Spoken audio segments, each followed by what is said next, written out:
India और China के बीच में जो टेंशन है उस पे आज जो राहुल गांधी ने कहा कि नरेंद्र मोदी जो है वो एक्चुअली सरेंडर मोदी लिखा है ट्विटर पे, आप चेक कर सकते हैं। तो आपको लगता है कि इस तरह की कोई बात है, वाकई में ये सरेंडर करने लगेंगे? शुरू में तो ये मान भी नहीं रहे थे कि इनके कोई किसी किस्म की कोई शहादत हुई है, कोई कोई फौजी इनका इस तरह से पकड़ा गया या कुछ हुआ है। अब आहिस्ता आहिस्ता करके वो फिगर जो है वो एक फिगर सामने आ गई है। और टेंशन अगर होती है, मैं तो चाहती हूँ कि ना हो टेंशन, ना चाइना में हो और ना भारत में हो, इसलिए कि अगर इन दोनों की होती है तो पाकिस्तान बच नहीं सकता, ना अलग रह सकता है। आपको पता है कि चाइनीज जो है उनके साथ हमारे किस तरह के टर्म्स हैं और किस तरह का बिजनेस है या जो कुछ भी है। तो उसके लिए पाकिस्तान तो ऑटोमेटिकली जो है वो चाइना के साथ खड़ा होना ही पड़ेगा।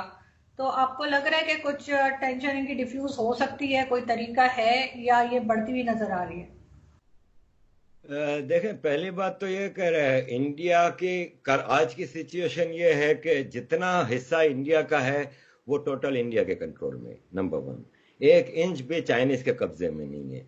हाँ, चाइनीज के कब्जे में इंडिया के वो इलाके हैं जो राहुल गांधी के ग्रेट ग्रैंडफादर नेहरू ने दिए थे 62 की वॉर में जो हारे थे।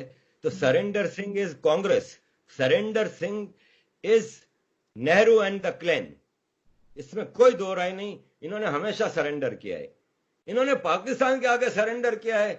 आपके 26/11 में पाकिस्तान के एक अनऑफिशियल लश्कर जाके बंबई में हमला कर देता है शरीफ लोगों के ऊपर, सिविलियंस के ऊपर, उधर सरेंडर कर दिया।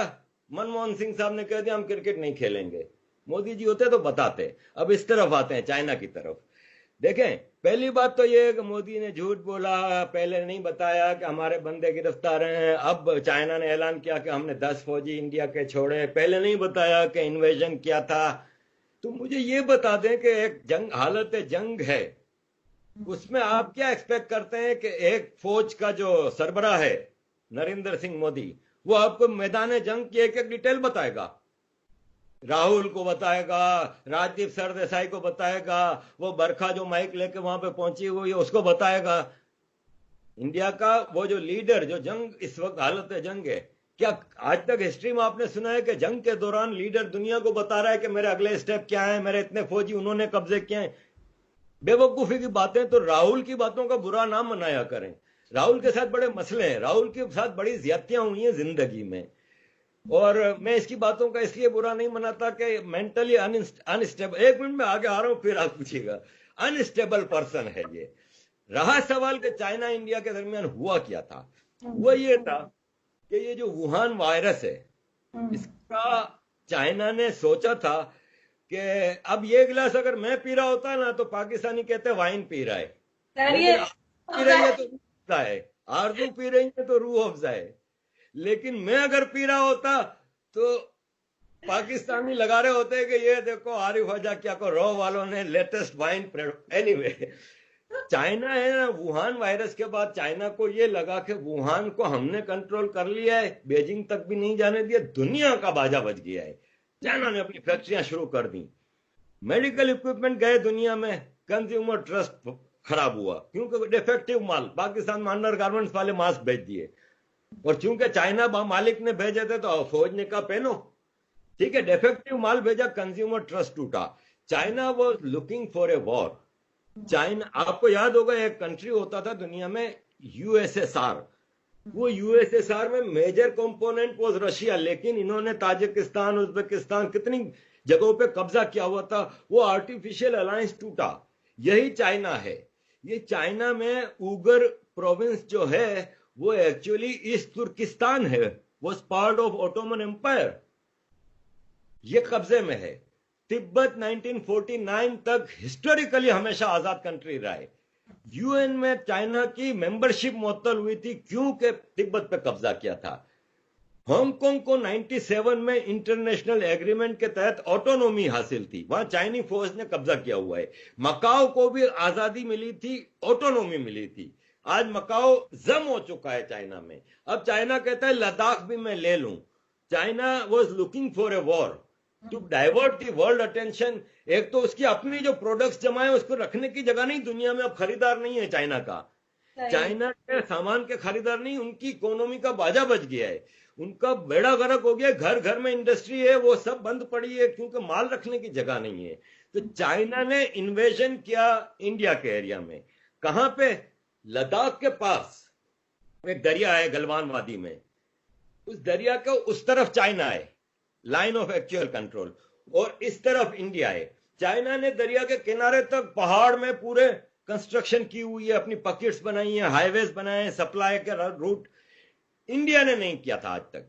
पूरा पहाड़ी इलाका है, कोई सड़क नहीं, कोई कुछ नहीं, पूरा इंडिया के एरिया में जब मर्जी आती थी चाइनीज इन्फिल्ट्रेट अपने पाकिस्तानी टेररिस्ट भेज दिए, ये कर दिया वो कर दिया, वो बड़ा सेफ रास्ता था। नेहरू साहब ने 2-3 बार, राहुल गांधी के परदादा ने, परनाना ने 2-3 बार कोशिश की, लेकिन चाइना ने पंगा लिया तो बुजदिली से वापस पीछे हट गए, वहां पे कुछ नहीं हो रहा था। ये नरेंद्र मोदी माजी के इसी कांग्रेस के ब्लंडर्स को करेक्ट कर रहे हैं डोमेस्टिकली। उन्होंने वहां पे कंस्ट्रक्शन शुरू की, वहां पे पुल बना उस दरिया के ऊपर, और कई रोड वोड बनने लगे। तो चाइनीसों ने उन वर्कर्स के, वो फौजी वर्कर्स जो थे, निहत्ते थे, क्योंकि चाइना इंडिया का पैक्ट है 1967 में कि फायरिंग नहीं होगी, तो इस वाकये में भी एक भी गोली नहीं चली। तो उनके ऊपर हमला किया, अचानक हमला हुआ, 20 इंडियन फौजी शहीद हुए, चाइना के 50 से ज्यादा मारे गए। इंडियनों ने भी फिर भरपूर जवाब दिया इस अचानक हमले का, भाग गए। ये नहीं बढ़ेगी आगे। चाइना इस वक्त किसी से जंग अफोर्ड नहीं कर सकता। हाँ, एक मोहल्ले की जो बाई नहीं होती, जो मासी होती है, जो सबके घर में जाके लड़ाती है, सब कुछ करती है, एक हर मोहल्ले में एक पुरानी बूढ़ी होती है, वो पाकिस्तान है। वो कोशिश कर रहा है कि इंडिया से हम तो लड़ नहीं सकते, हमारी तो इतनी औकात नहीं है कि हम इंडिया से कुछ करें। जब भी लड़े हैं तो कभी सियाचिन दे दिया, कभी कारगिल दे दिया, कभी ईस्ट पाकिस्तान दे दिया, तो चाइना को उकसा रहे हैं हम, लेकिन होना वाना कुछ नहीं है। चाइना नहीं लड़ सकता इस वक्त, चाइना जंग अफोर्ड नहीं कर सकता।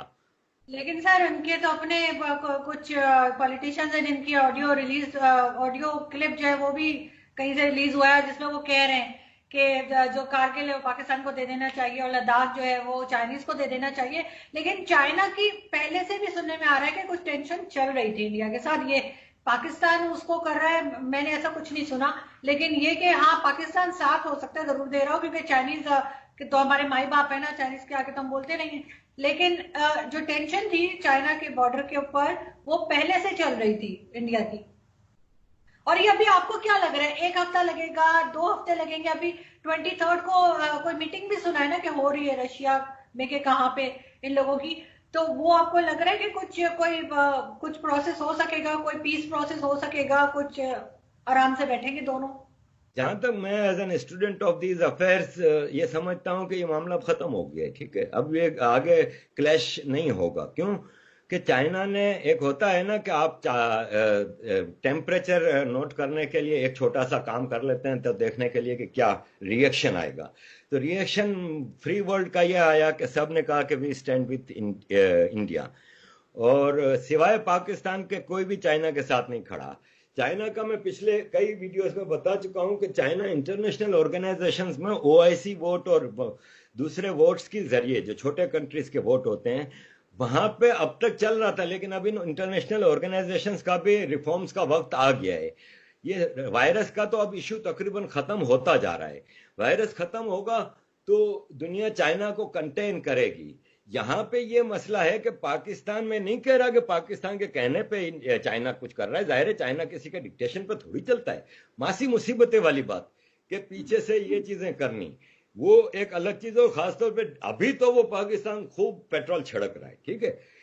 चाइना का इंडिया के साथ जो इशू है वो ये था कि 62 की वार से है ये मसले चल रहे हैं। क्योंकि अंग्रेज जब गया था तो उसको यहां पे कई अनरिजॉल्व इश्यू रखने थे ताकि ये लोग आपस में लड़ते रहें।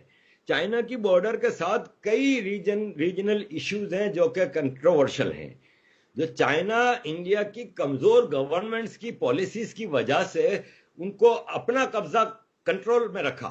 अगर इंडिया की एक मजबूत गवर्नमेंट होती तो शायद सिनारियो दूसरा होता। तो बिल्कुल है चाइना की इंडिया के साथ एक अलग टेंशन है पाकिस्तान से हट के। लेकिन मैं नहीं देखता कि ये जंग बढ़ेगी। अभी भी मुज़ाकरात चल रहे थे फॉरेन ऑफिस के जरिए, लोकल जो कमांडर्स हैं दोनों तरफ बॉर्डर के उस साइड पे, फिर तिब्बत के बॉर्डर है जो इंडिया के साथ, उस पे भी टेंशन चल रही है, अरुणाचल में भी चल रही है, नेपाल को काफी यूज कर रहा है पाकिस्तान की तरह चाइना। नो डाउट कि देयर आर टेंशंस। मैं नहीं समझता कि कोई आगे क्लैश ऐसा होगा, क्योंकि इंडिया ने खासतौर पे इनका एक एग्रीमेंट है जिसको अब जाके पोल खुला है। राहुल गांधी बार बार वो कर रहा था ना कि हमारे फौजियों को गोली मारने की इजाजत क्यों नहीं दी गई, तो फिर वो एग्रीमेंट निकाल के दिखाया गया कि आपके परनाना ने ये एग्रीमेंट किया था कि वहां पे फायरिंग नहीं होगी, तो इसलिए। लेकिन अब मोदी जी ने कह दिया है कि इनफ इज इनफ, आगे ऐसे किसी चीज का मुंह तोड़ जवाब दिया जाएगा, तो आई थिंक कि नहीं होगा कुछ। सर इनके आज भी मैं एक टॉक शो देख रही थी रिपब्लिक भारत पे, तो उसमें उनके, मुझे नहीं पता अपोजिशन के थे या कोई एनालिस्ट थे, ये मैं मुझे नहीं समझ आई, लेकिन कोई थे जो ये कह रहे थे कि सारी दुनिया चाइना के साथ खड़ी है और भारत अकेला है। तो उस पे खैर दूसरी साइड जो लोग थे वो इस बात से एग्री नहीं कर रहे थे। तो आपको लगता है कि सब लोग चाइना के साथ हैं, भारत के साथ ऐसा कोई नहीं खड़ा हुआ? सिवाय पाकिस्तान के किसने बयान दिया है कि मैं चाइना के साथ खड़ा हूं? डोनाल्ड ट्रंप ने तस्वीर लगाई है, stand with China. Vladimir Putin ने तस्वीर लगाई है, आई स्टैंड विद इंडिया। सबने, ट्रंप ने भी तस्वीर लगाई, I stand with India. European union ने क्लियर कट मैसेज दिया है कि वी स्टैंड विद इंडिया। अरे कल in world international court of justice में यूरोपियन यूनियन ने चाइना से ट्रेड एग्रीमेंट का बहुत बड़ा एग्रीमेंट जीता है, और चाइना को फाइन और बहुत जबरदस्त पनिशमेंट दी गई है। यूरोपियन यूनियन स्टैंड करती है इंडिया के साथ, अमेरिका, ऑस्ट्रेलिया, कनाडा, अरब कंट्रीज आप देखिएगा स्टैंड करेंगे चाइना के साथ, क्योंकि अरब इस वक्त चाइना को नाराज नहीं कर रहे, इसलिए क्लियर कट कोई बात नहीं कर रहे। लेकिन अगर ऐसी कोई सिचुएशन आई तो Arab is standing with USA and India. $500 billion की इन्वेस्टमेंट है शहजादा मोहम्मद की। पाकिस्तान में इन्होंने सिवाय मदरसों को और कहीं इन्वेस्टमेंट नहीं की, सिर्फ मस्जिदें मदरसे बना के दिए। एक प्रोजेक्ट नहीं है सऊदियों का यहाँ पे जो अवाम की बहबूद का हो। इंडिया में 500 बिलियन खाली शहजादा मोहम्मद की इन्वेस्टमेंट है, दुबई, अबू धाबी, इन सब की इन्वेस्टमेंट है। ये सब इंडिया के साथ खड़े हैं। हम तो पढ़ते हैं ना, अगर कोई एक आदमी उठ के कहता है कि नहीं जी इंडिया के साथ नहीं है, चाइना के साथ है, तो साबित भी तो करे ना कि किसने चाइना को सपोर्ट किया है। किसी ने नहीं किया सपोर्ट, सबने कंडेम किया है चाइना को। सर मैं तो यही चाहती हूँ कि चाहे वो चाइना हो, चाहे पाकिस्तान हो, चाहे इंडिया हो, हर जगह अमन रहे, क्योंकि अच्छा तो नहीं लगता जब इस तरह से लोग मरते हैं सब। जब आप टीवी, अगर न्यूज चैनल्स आप देखें, चाहे वो पाकिस्तान का हो या इंडिया का हो, या जिस वक्त इस तरह से कोई टेंशन होती है बॉर्डर्स के ऊपर, तो एक ही जैसी फुटेजेस आ रही होती हैं और बड़ा अफसोस ही होता है, क्योंकि बाहर दोनों तरफ इंसान ही होते हैं और एक, कहना चाहिए, एक जमीन के टुकड़े के ऊपर एक दूसरे को मार डाल रहे होते हैं। तो हम उम्मीद करते हैं कि कुछ चाइना और इंडिया भी थोड़ी सी अकल करेंगे और इस चीज में से निकलेंगे और ये टेंशन इनके यहाँ खत्म होगी, और साथ ही पाकिस्तान के साथ भी शायद कभी टर्म्स अच्छे हो जाए, जैसे पहले था। आना जाना था, लोग यहाँ से वहां जाते थे, वहां से यहाँ आते थे, तो वो चीजें जो है, वो मेरे अपने बहुत से रिश्तेदार हैं जो यहाँ रहते हैं, वो बड़े आराम से जाया करते थे वो इंडिया। वो जब उनको फोन करो तो पता लगता था वो इंडिया गए गए हुए हैं, कोई मसला ही नहीं था। अब तो आप मतलब सोच भी नहीं सकते कि आप वीजा अप्लाई करेंगे या आपको वीजा मिल जाएगा या आप जाएंगे और या कोई आपको जाने देगा, और लोग डरेंगे नहीं भेजते हुए।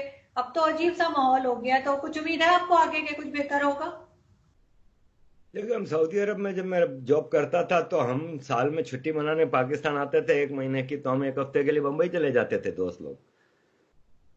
हमारे लिए पहला डेस्टिनेशन आउट ऑफ पाकिस्तान या तो सऊदी अरब होता था उम्रा करने, या बंबई होता था पाकिस्तानियों के लिए। होना तो यही चाहिए था। और मैं एज ए पॉलिटिकल स्टूडेंट, मैं और एज ए प्योर पाकिस्तानी, मुझे अपने वतन से बहुत मोहब्बत है, लेकिन मैं अपने वतन के ऊपर जो ये धब्बे लगे हुए हैं उनके साथ इस वतन को कबूल नहीं कर रहा। ये धब्बे हम साफ करेंगे। मुझे कहा जाता है कि पाकिस्तान की नेशनलिटी छोड़ दो ना, तुम्हारे पास तो फ्रेंच नेशनलिटी है। तो मैंने कहा क्यों छोड़ूं? बल्कि एक साहब ने मुझे सवाल किया, इंडियन थे वो, कि अगर आपको इंडियन नेशनलिटी ऑफर होती है अगेंस्ट कि आप पाकिस्तान नेशनलिटी छोड़ो, तो मैंने कहा नहीं, मैं पाकिस्तान को क्यों छोड़ूं? मेरा मुल्क है, मैं उसके सुधारे के लिए मैंने अपनी जिंदगी के 25 साल दिए हैं और आगे भी दूंगा। तो हालात पाकिस्तान को बेहतर करने का एक ही जरिया है, वो ये कि ऑनेस्टली अपने गुनाहों का कफारा अदा करें। कैसे? जितने इंडियन टेररिस्ट आपने अपने पास रखे हैं हवाले करें उनके, जो इन्वॉल्व है इंडिया के साथ टेररिज्म, उसको कटहरे में लाएं, पाकिस्तान के कटहरे में लाएं बेशक, लेकिन ऑनेस्टली उसका मुहासबा करें, एक ऑनेस्ट कदम उठाएं इंडिया के साथ हाथ बढ़ाने का। मैं गारंटी देता हूं हर बार इंडिया ने, आपने एक कदम बढ़ाया 10 कदम बढ़ाए। बीजेपी के वाजपेयी साहब ने चल के लाहौर आए, नरेंद्र मोदी साहब चल के लाहौर आए। जब देखते हैं कि पाकिस्तान में एक ऐसी लीडरशिप है जो चाहती है कि तब्दीली आए और इंडिया के साथ एक, देखें इंडिया आपका बड़ा भाई है, उसको मान लेने में शर्म नहीं आनी चाहिए। हम क्यों शर्माते हैं? जो आपसे 7 गुना बड़ा कंट्री है, जिसकी इकोनॉमी आपसे 15 गुना ज्यादा बड़ी है, जिसकी आर्मी आपसे डबल पावर रखती है, ये पाकिस्तान को भी पता है। ये सब चीजें हैं तो आप माने कि हाँ आपका बड़ा भाई है, एक बड़े भाई की इज्जत दें। फिर अगर वो छोटे भाई की इज्जत आपको ना दे, फिर आप बोले आपके आपके पास एक छोटी मार्केट है 22 करोड़ की, उनके पास 130 करोड़ की मार्केट है। आपका एक जावेद शेख अगर पाकिस्तान में फिल्म बनाता है तो वो 1 करोड़ रुपए की फिल्म बनाएगा, 2 करोड़ रुपए की फिल्म बनाएगा और उस पर 2 करोड़ या 1 करोड़ ही कमाएगा। यही जावेद शेख अगर इंडिया पाकिस्तान एक बहुत ही क्लोज ताल्लुकात होते और वो मिक्स एक फिल्म बनाते जो इंडिया में भी रिलीज होती पाकिस्तान में भी, तो वो 100 करोड़ की फिल्म बनाते। ये पाकिस्तानियों को समझना होगा कि चाइना आपको गुलामों की तरह ट्रीट करता है। सीपेक बनाता है तो मजदूर तक चाइना से आते हैं, मशीनरी तक चाइना से आती है, आपको लोकली इसका कोई फायदा नहीं होता।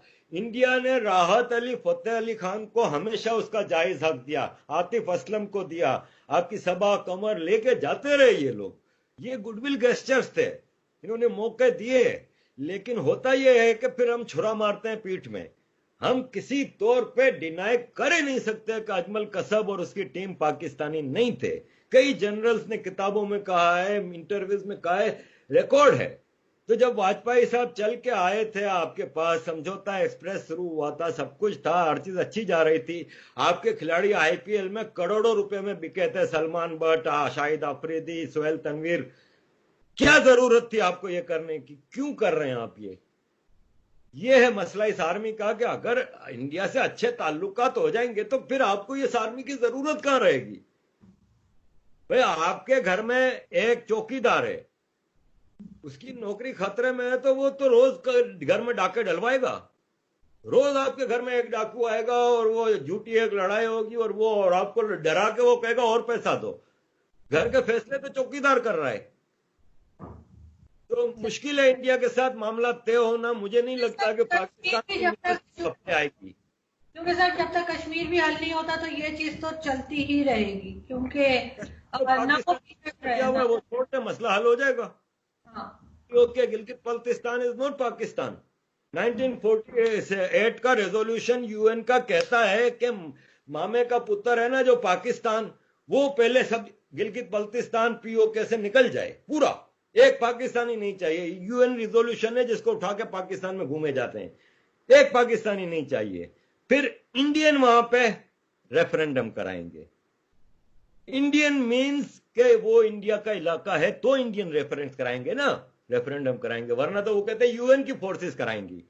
लेकिन इंडियन फोर्सेस को कहा गया है कि वो इंडिया में रहें, तो ये इलाका तो पाकिस्तान का, जैसे बलूचिस्तान नाजायज कब्जा है वैसे ये भी नाजायज कब्जा है। पाकिस्तान अगर बचाना है, नया कॉन्स्टिट्यूशन लाएं,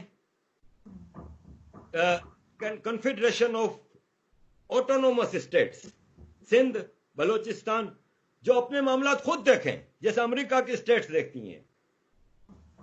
सेंटर के पास limited currency, defence, foreign affairs, उसमें भी जो आर्मी है, जो ब्यूरोक्रेसी है, कन्फेडरेटिंग स्टेट्स जो हैं उनके इक्वल रिप्रेजेंटेशन हो। ये नहीं है कि पंजाबी हर जगह बैठा हुआ है, इक्वल रिप्रेजेंटेशन हो, इंपावर करें आप लोकल कम्युनिटीज को, तो आप ये लोकल मसले जो हैं केपीके में, बलूचिस्तान में, सिंध में, कराची में, ये भी सोल्व कर सकते हैं। खत्म करें आर्मी को।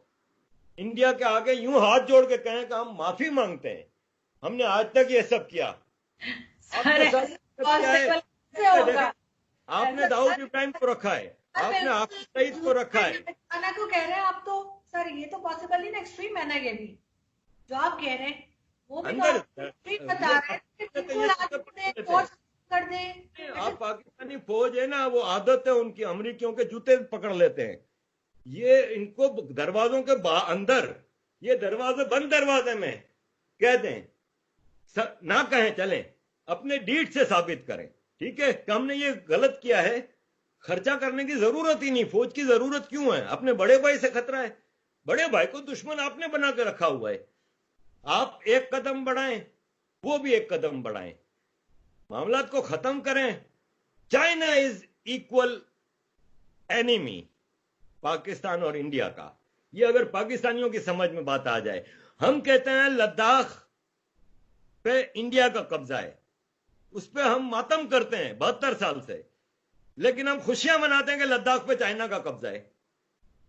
किस किस्म के हिपोक्रेट्स हैं हम यार, किस किस्म के मुनाफिक हैं हम। खुद अपने अंदर टप्पड़ है नहीं कुछ करने की। चाइना मामा, चाइना तुम्हारे लिए लेगा अगर लद्दाख लेगा तो। चाइना तो तुम्हारा गिलगित बल्तिस्तान तकरीबन खा गया है। ग्वादर 91% ग्वादर पोर्ट की इनकम 25 साल चाइना को दे दी है। जैसे मोम्बासा पोर्ट है, जैसे जिबोती का पोर्ट है, जैसे इधर नेपाल है, ये सब पट्टे पे कंट्री दिए हुए। आपने भी ग्वादर और गिलगित बल्तिस्तान दे दिया है।